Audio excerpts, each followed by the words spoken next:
Hi, ഇന്ന് ദുബായിലെ rent tenancy contract Dubai land department ഇതിനെക്കുറിച്ചുള്ള ഇൻഫർമേഷനാണ് പാസ് ചെയ്യുന്നത്. വരുന്ന മാർച്ച് 2025 മുതൽ ലൈവ് ഇൻഡെക്സ് സിസ്റ്റമാണ് കൊണ്ടുവരുന്നത്. ചുരുക്കി പറഞ്ഞു കഴിഞ്ഞാൽ ഒരു ഏരിയയിൽ പുതിയ ബിൽഡിങ്ങും പഴയ ബിൽഡിങ്ങും ഉണ്ടെങ്കിൽ പുതിയ ബിൽഡിങ്ങിൻ്റെ റേറ്റ് അനുസരിച്ച് പഴയ ബിൽഡിങ്ങിന് ആ സെയിം റേറ്റ് ഈടാക്കാനായിട്ട് കഴിയില്ല. ഇത് ചൂഷണം, അതായത് റെൻറ്റിൻ്റെ റേറ്റ് പറയുമ്പോഴുള്ള ചൂഷണം ഒഴിവാക്കാൻ വേണ്ടിയിട്ടാണ് ഈ ലൈവ് ഇൻഡെക്സ് കൊണ്ടുവരുന്നത്.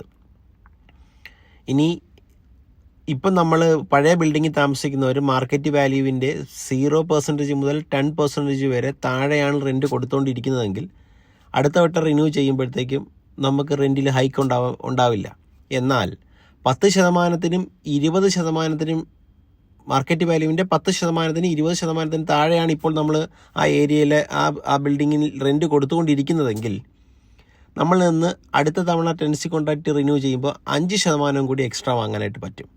അതുപോലെ തന്നെ 20%-നും 30%, മാർക്കറ്റ് വാല്യൂവിൻ്റെ 20%-നും 30%-നും താഴെയാണ് ഇപ്പോൾ നമ്മൾ റെൻറ്റ് കൊടുത്തുകൊണ്ടിരിക്കുന്നതെങ്കിൽ നമ്മളിൽ നിന്ന് 10% അടുത്ത തവണ ഈടാക്കാനായിട്ട് പറ്റും. അതുപോലെ തന്നെ 30%-നും 40%-നും താഴെയാണ് ഈടാക്കിക്കൊണ്ടിരിക്കുന്നതെങ്കിൽ നമ്മളിൽ നിന്ന് 15% അടുത്ത തവണ ഈടാക്കാനായിട്ട് കഴിയും.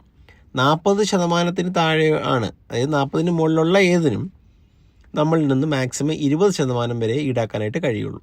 തോന്നിയ കണക്ക് റെൻറ്റ് കൂട്ടാനും കുറയ്ക്കാനും ഒന്നും ഇനി മുതൽ പഴയ ബിൽഡിങ്സിനായാലും പുതിയ ബിൽഡിങ്സിനായിട്ടും പറ്റത്തില്ല എന്നാണ് ഇതുകൊണ്ട് ദുബായ് ഗവൺമെൻറ് എയിം ചെയ്യുന്നത്. അപ്പോൾ എല്ലാവരും ഈ അപ്ഡേറ്റ് ഓർത്തിരിക്കുക. പിന്നെ നമ്മുടെ ഏത് സംശയത്തിനും ദുബായ് ലാൻഡ് ഡിപ്പാർട്ട്മെൻറ്റ് വെബ്സൈറ്റ് വഴിയോ ആപ്പ് വഴിയോ നിങ്ങൾക്ക് സംശയങ്ങൾ ഇല്ലാതാക്കാൻ കഴിയും.